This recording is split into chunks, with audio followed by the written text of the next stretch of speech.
Vivemos assustados diariamente. É difícil um dia em que a gente não ouve falar de luta, de guerra, de armas poderosas, de atentados. No domingo passado, ficamos estarrecidos com aquele caso em Las Vegas, quando o atirador abriu fogo contra uma multidão em praça pública, assistindo um show, matando 59 pessoas, ferindo centenas de pessoas. Só não matou mais gente porque ele foi morto por policiais. E hoje nós vamos falar de novo de ataque, de armas poderosas, mas vamos falar sobre isso, de algo espiritual, no reino espiritual, ataques que ocorrem no reino espiritual, e falaremos também de armas poderosas em Deus, para combater os ataques malignos. E para tratarmos deste assunto nesta noite, vamos trazer da palavra de Deus uma batalha travada entre Jesus e o diabo. E vamos observar e aprender como Jesus defendeu-se e triunfou sobre o acusador, que quer também que nós aprendamos com Jesus a nos defender. Oremos. Senhor Deus e Pai, este é o momento em que abrimos a Tua palavra para explaná-la, mas, Senhor, o poder é Teu, a unção é Tua, então eu peço, abençoe a cada coração aqui presente, cada irmão, cada irmã, e a mim, que tenho a responsabilidade de ser porta-voz. Nada saia da minha boca que não seja da Tua aprovação. E que os corações, ó Deus, possam receber a palavra, guardá-la e vivê-la para uma vida preciosa contigo, de proteção das armas poderosas em Deus que o Senhor disponibiliza para nós. Fica conosco, Senhor, eu oro em nome de Jesus. Amém. A tentação de Jesus é relatada nos três evangélicos sinóticos. Os três tratam de formas diferentes, mas todos eles ajudam a gente a entender bem esse processo de tentação que Jesus passou no deserto. Abram suas Bíblias comigo no livro de Marcos, Evangelho de Marcos, capítulo 1. Vamos iniciar com Marcos 1. A partir do versículo 9, para que a gente possa entender um pouco do contexto do que ocorreu antes de Jesus ser levado ao deserto para ser tentado. Naqueles dias veio Jesus de Nazaré da Galileia e por João foi batizado no Rio Jordão. Logo ao sair da água viu os céus rasgarem-se e o Espírito descendo como pomba sobre ele.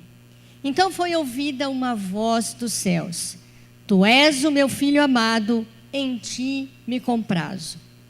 E logo o Espírito o impeliu para o deserto, onde permaneceu 40 dias, sendo tentado por Satanás. E lá ele estava com feras e os anjos o serviam. Observe que há uma sequência de fatos que ocorreram imediatamente, um após o outro. Então Jesus veio de Nazaré, foi ao Rio Jordão, batizado por João Batista. Em seguida os céus se rasgaram, o Espírito desceu sobre Jesus em forma de pomba. Uma voz dos céus foi ouvida declarando Jesus como Filho de Deus, e logo o Espírito o impeliu para o deserto. Marcos foi enfático nesta narrativa, embora a narrativa dele seja mais curta dos três evangelhos. Mas ele usou um termo importante para entendermos o momento crucial que estava vivendo Jesus. Jesus foi impelido pelo Espírito ao deserto. Significa que Jesus foi impulsionado para o deserto imediatamente aos acontecimentos anteriores. Foi batizado, cheio do Espírito, e imediatamente foi impulsionado ao deserto. Não houve trégua, foi levado imediatamente, sem qualquer hesitação. Jesus foi levado para a parte mais árida do deserto, onde não havia água, nem alimento, nem conforto. Então Jesus jejuou por 40 dias e 40 noites. Aí surge o diabo, tentando fazê-lo cair, a fim de impedi-lo na concretização do seu ministério na terra. Esse mesmo inimigo que estava lá tentando Jesus no deserto, é seu inimigo. Mesmo que você não queira que ele seja, ele é. É meu inimigo. E ele quer nos derrubar. Ele quer fazer-nos cair em suas ciladas dioturnas. Nem só diárias, dioturnas. 1 Pedro 5,8 nos adverte, nos alerta. Sede sóbrios e vigilantes. O diabo, vosso adversário, anda em derredor, como leão que ruge procurando alguém para devorar. Eu gostaria de fazer alguns destaques, então, da tentação sofrida por Jesus, para que a gente aprenda muito com ele e aprendamos também a nos portar, a nos defender quando percebemos um ataque do inimigo. Então, vamos iniciar falando um pouco sobre os propósitos do Espírito, impulsionando, impelindo Jesus para ser tentado no deserto. Primeiro deles, provar de forma incontestável que Jesus é o Filho de Deus. Então, vencendo a tentação lá no deserto, Jesus estabeleceria sua autoridade sobre o diabo. Por isso, esse enfrentamento que ele passou era inevitável. Era preciso que ele fosse. O intuito de Satanás é aniquilar a raça humana através do seu engano e crueldade. Por isso, Jesus tinha de enfrentá-lo e derrotá-lo, para redimir a humanidade da condenação do pecado. Mas um segundo propósito, que Jesus pudesse provar, experimentar as fraquezas humanas, conhecer o que é que nós, seres humanos, passamos, como somos atingidos com esse ser que sempre quer nos atrair para si, e roubar a nossa paz e nos tentar. Então era preciso que Jesus fosse conhecer e ter essa experiência também. Então, algo que é importante a gente se lembrar. A gente sempre diz, Jesus morreu na cruz para me salvar pelos meus pecados. Jesus já começou sofrendo por você e por mim desde o deserto. Ele já foi para o deserto ter aquela experiência difícil para poder cuidar, para saber, para conhecer e para nos ensinar também a nos livrar desse inimigo. Ele sofreu no deserto por mim e por você. Vejam Hebreus 2,18 que diz, gosto muito desse texto e ele acalma o nosso coração, porque muitas vezes nós nem queremos ouvir falar do inimigo, a gente não gosta e tem até pessoas que têm medo de ouvir a respeito, mas não é para você ficar com medo, é para você aprender a lidar com ele na autoridade do Senhor. Hebreus 2,18 diz assim, pois naquilo que ele mesmo sofreu, tendo sido tentado, é poderoso para socorrer os que são tentados. A tentação é algo que faz parte do nosso viver, não temos como evitá-la. E ser tentado não é pecar. Pecar é ceder à tentação, é cair em tentação.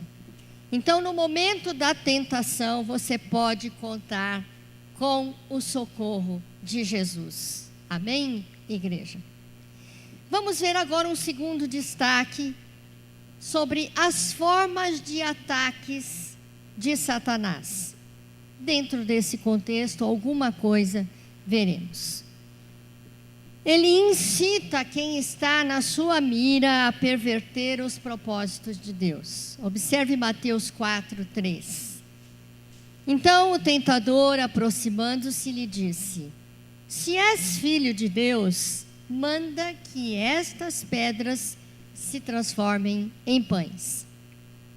Jesus estava lá no deserto para realizar uma missão especial, para jejuar todos aqueles dias, e Satanás vem com essa proposta indecente e petulante para Jesus: você não é o filho de Deus? Você deve estar com fome, transforma essas pedras em pães. Mas Jesus não estava para esse propósito ali. Ele estava para ter um tempo especial, sem alimentação, para provar que ele foi capaz de passar todo aquele tempo sem alimento, sendo tentado, correndo risco entre as feras, sem conforto para descanso, e ele passaria por tudo isso e sairia ileso. Era preciso que acontecesse isso. Devemos obediência somente a Deus. Nada do que é proposto pelo diabo deve ser aceito por nós.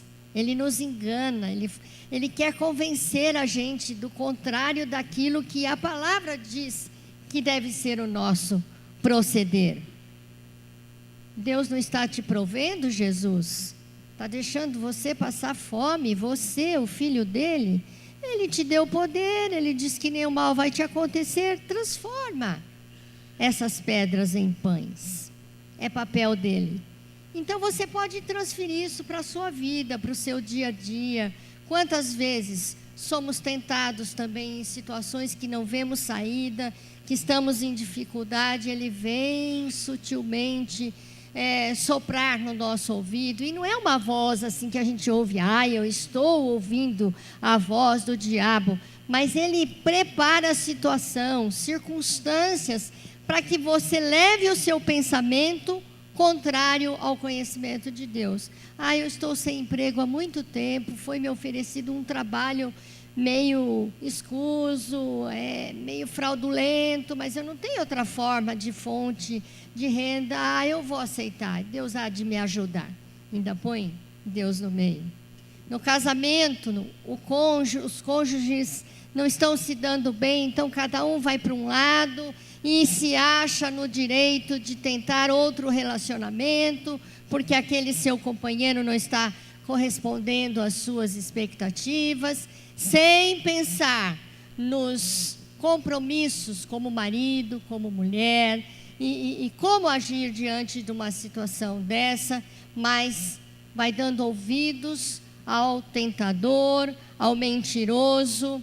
Corremos esse risco todos os dias, dele tentar nos convencer do contrário daquilo que é o conhecimento de Deus. Um outro tipo de ataque, ele instiga o seu alvo a distorcer a Escritura, principalmente quando ele percebe que é alguém que considera a Escritura. Então ele vem tentando distorcer o sentido real daquilo que a Escritura está propondo. Mateus 4:5. Então o diabo o levou à cidade santa, colocou-o sobre o pináculo do templo e lhe disse: se és filho de Deus, atira-te abaixo, porque está escrito: aos seus anjos ordenará a teu respeito que te guardem. Que abuso, que desrespeito ao Senhor. É claro que jamais ele faria isso, mas ele tenta, ele ataca, ele provoca, ele instiga. E é assim que ele age na nossa vida, até nos convencer de fazer o contrário daquilo que é o proposto de Deus para nós. Às vezes tomamos decisões fora dos propósitos de Deus.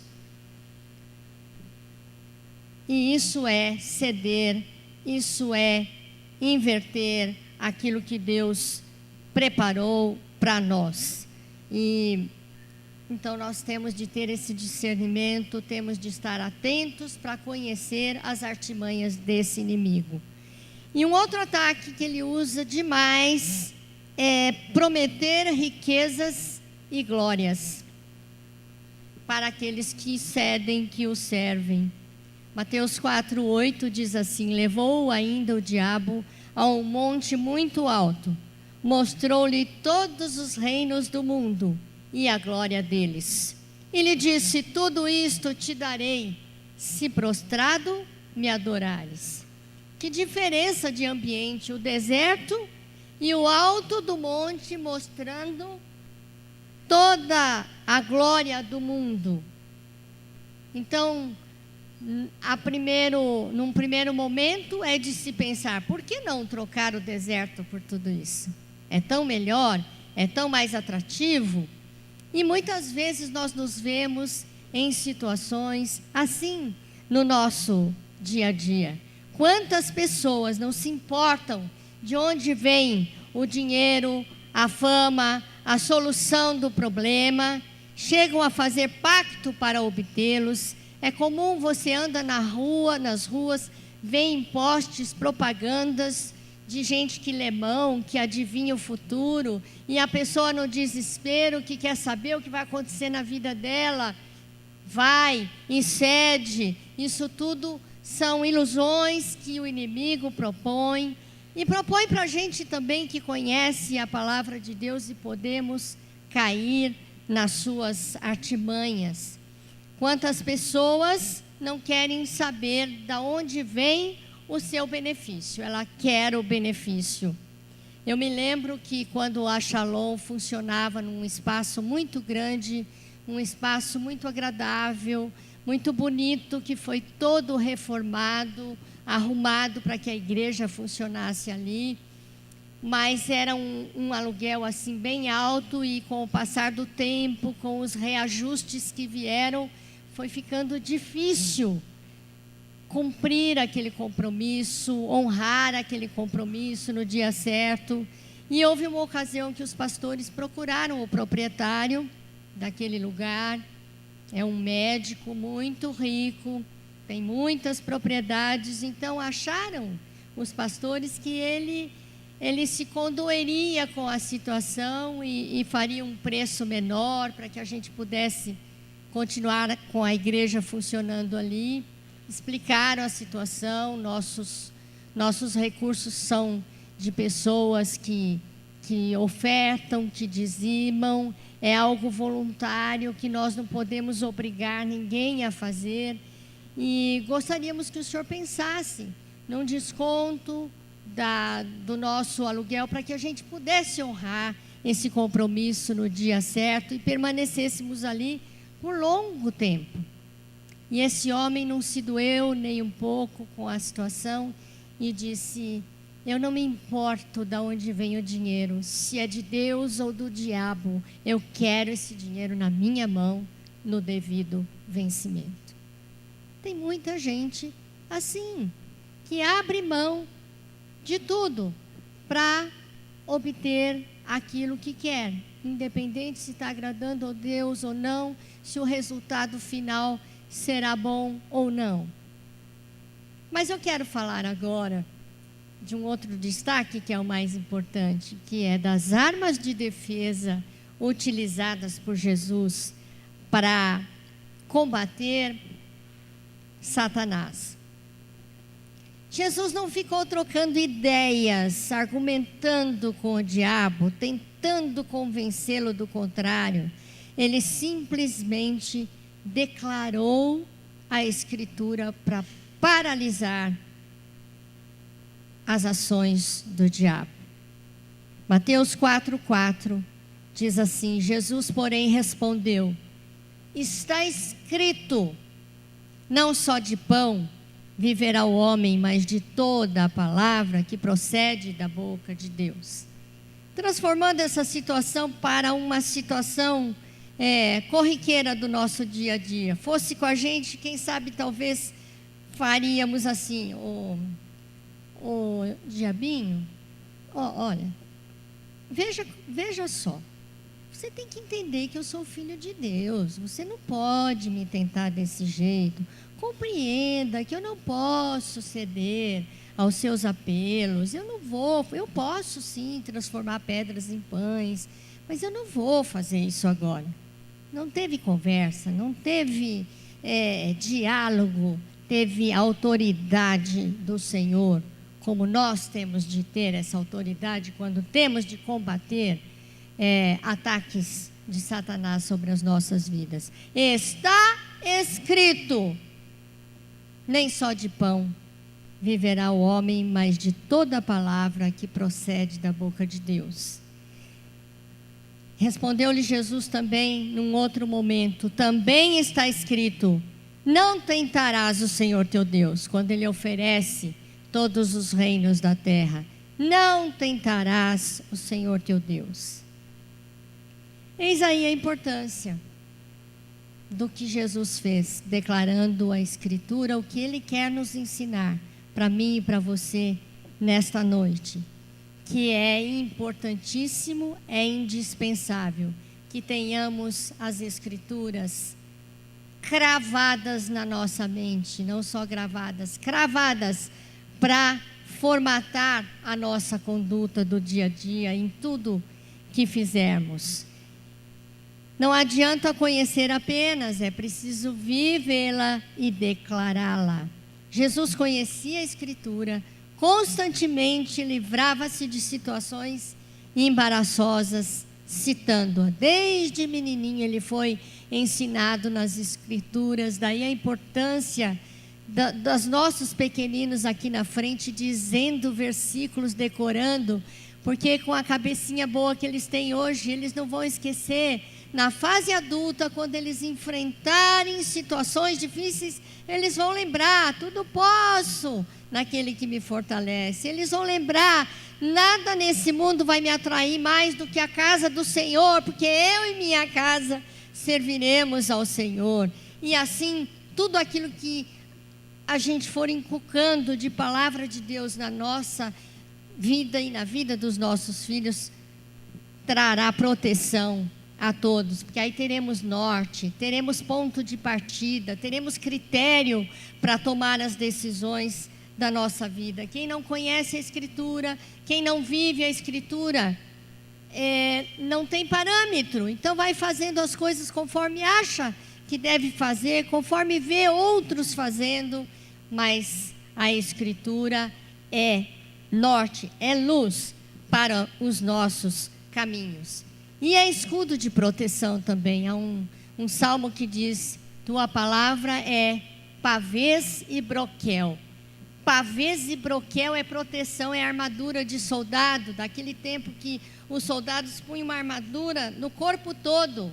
Pavês, não entrava flecha alguma, porque o soldado estava protegido. Pavês, um escudo menor para se defender também. A palavra de Deus é isso na minha vida e na sua. Se a gente vem, ouve a palavra, acha bonito, gosta, mas não aplica, é o mesmo que se atirar do 10º andar e dizer: não vai me acontecer nada, porque a palavra diz que em tudo eu serei abençoado e livre. Não é assim? Então, nós temos de abraçar essa palavra, temos de abraçar. Muitos cristãos estão enfraquecidos, caindo em tentação, atraídos pelas ofertas de Satanás. Mentem, fraudulam, manipulam pessoas e situações, adulteram, brigam, como qualquer pessoa comum, por falta de conhecimento da Escritura ou de compromisso em vivê-la. Depois não entendem porque é que não veem as maravilhas de Deus em sua vida. Oséias 4:6 faz uma grande afirmação que a gente deve pensar sempre nela. O meu povo está sendo destruído porque lhe falta o conhecimento.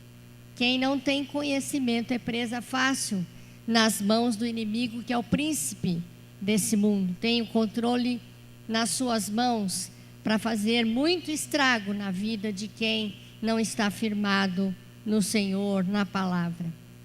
E eu quero então, por conta dessa importância de ter a palavra na mente, no coração, deixar um desafio a você, para dedicar-se completamente ao conhecimento da palavra. E como é que a gente ganha esse conhecimento? Lendo, constantemente lendo. Ela é inesgotável.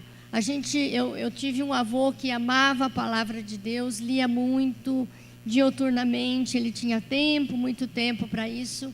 E eu sei que eu não vou dizer quantas vezes para não errar, mas mais de 50 vezes na vida, muito mais, ele leu a palavra de Deus. Terminava de ler, começava de novo. Porque um dia um texto te chama a atenção, outro dia outro chama, outro dia o texto que numa outra ocasião você leu e simplesmente leu, salta aos seus olhos e você percebe um ensino, um recado de Deus para a sua vida naquele momento. Então é algo que a gente precisa estar sempre lendo, e para isso a gente precisa ter disciplina.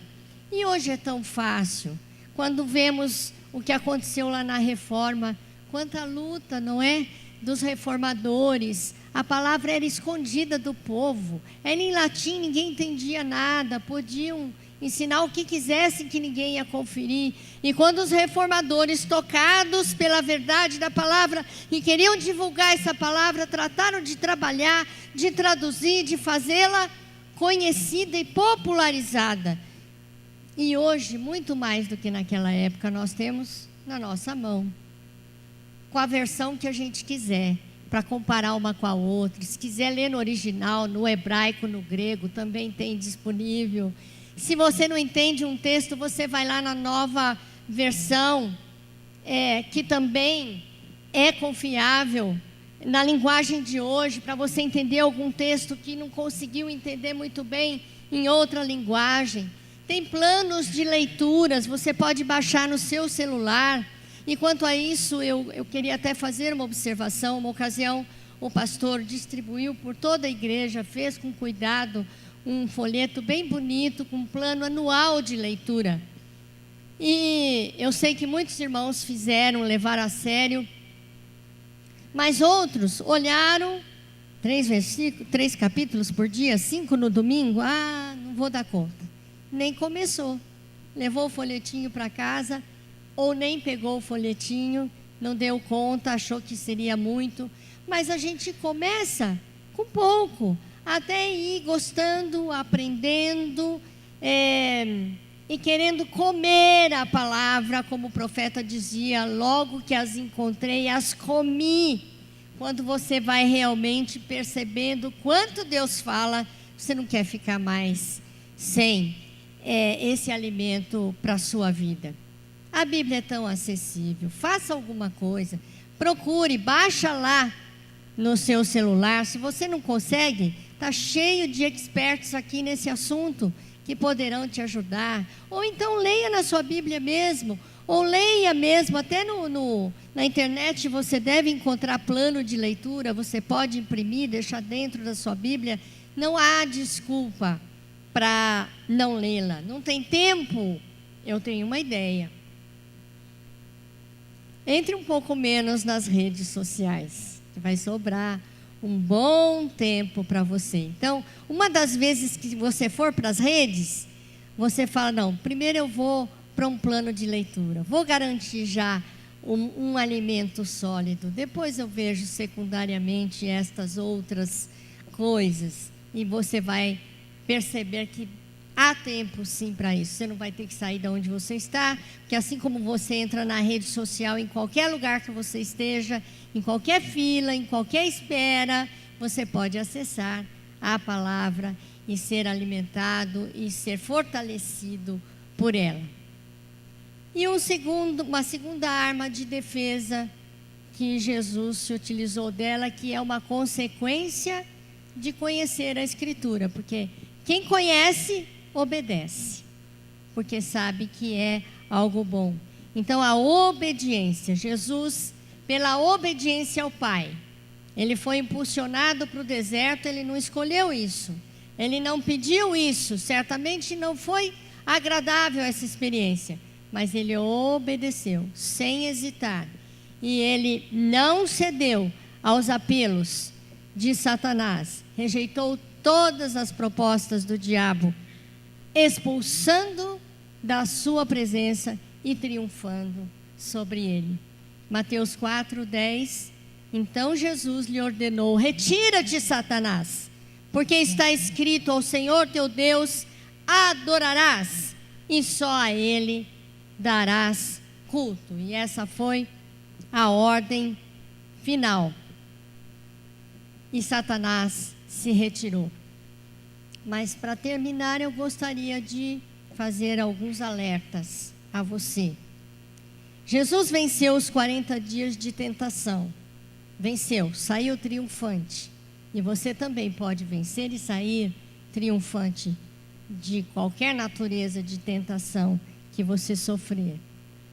Mas quando você se livra e se alegra por isso, saiba que Satanás não desiste.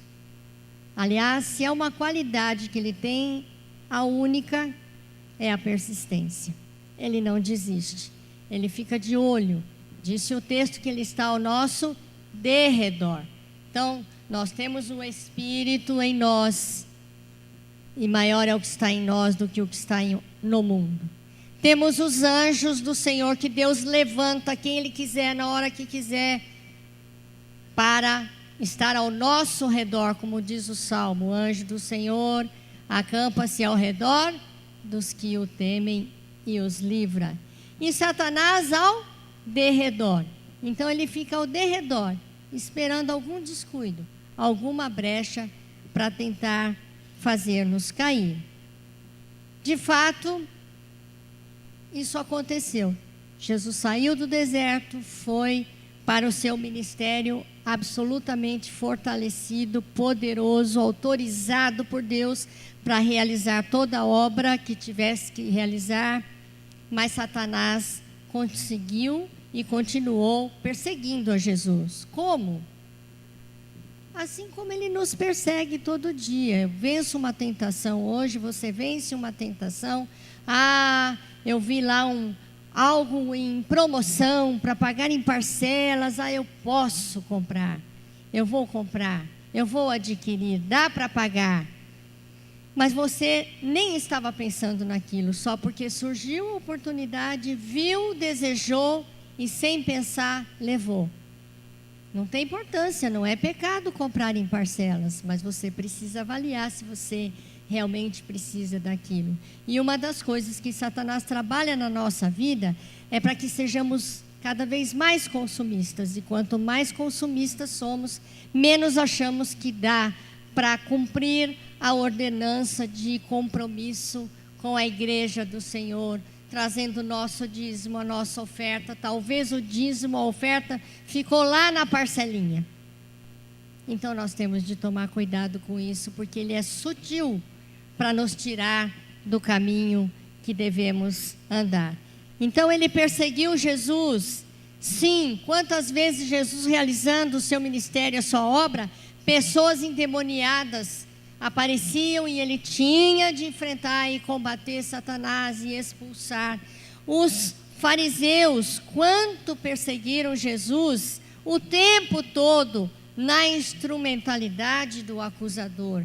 Jesus foi traído por Judas, diz a Bíblia, tomado pelo diabo. Então ele continuou enfrentando, como nós levantamos triunfantes de um ataque, de uma tentação, mas não podemos titubear, não podemos descansar, descuidar, porque ele é sutil para querer nos fazer cair em coisas mínimas. Até que Jesus volte, eu já estou finalizando, e o expulse da face da terra, o diabo se levantará de dia e de noite para acusar você diante do Pai. Sabia disso? Esse é o papel dele todos os dias. Por isso que eu disse lá no início, dioturnamente, é o tempo todo, é de dia, é de noite. Leia sobre isso com calma depois, em casa. Apocalipse 12, do versículo 10 em diante. Ele quer nos perseguir, nos acusar diante do Pai, dizer: olha lá o seu filho, a sua filha, olha lá o que está fazendo. E ele não vai sossegar enquanto ele tiver oportunidade nessa terra. O seu dia chegará ao fim. Em nome de Jesus nós podemos dizer isso. Mas enquanto não chega, ele vai diuturnamente se levantar. Prepare-se, defenda-se destes ataques. Não deixe o diabo triunfar na sua vida em área nenhuma, em coisa alguma. Triunfe você sobre ele. Para isso, você tem de estar apegado à palavra. Você tem que conhecer esse manual de vida. E muitos podem achar: mas é tão difícil, tem alguns princípios tão difíceis de obedecer. Mas são eles que vão fazer a nossa vida ficar bem, que vão nos abençoar.